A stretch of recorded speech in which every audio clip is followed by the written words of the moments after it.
अस्सलाम वालेकुम प्यारे बच्चों, कैसे हैं आप सब? उम्मीद है सब ठीक होंगे। आज का हमारा सबक है ज़ोए।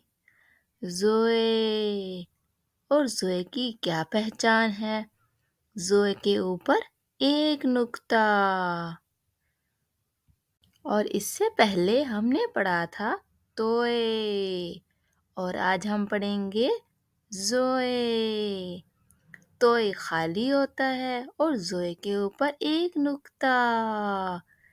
तोय ज़ोए। और ज़ोए से क्या क्या बनता है? ज़ोए से ज़रूफ, जिसे हम बर्तन कहते हैं, और ज़ोए से ज़रीफ, जिसे हम अंग्रेजी में जोकर कहते हैं।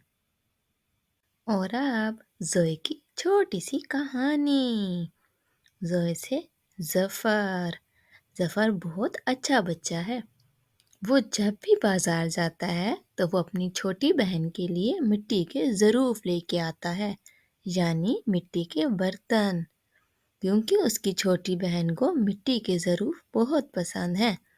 तो क्या आप सब बच्चों को भी मिट्टी के ज़रूफ़ अच्छे लगते हैं? तो क्या आप सब बच्चे खेलते हैं? बताइएगा ज़रूर। अगर आपको मेरी कहानी अच्छी लगी हो तो मेरे चैनल को लाइक करें, सब्सक्राइब करें और शेयर करें। फिर मिलते हैं। अल्लाह हाफ़िज़।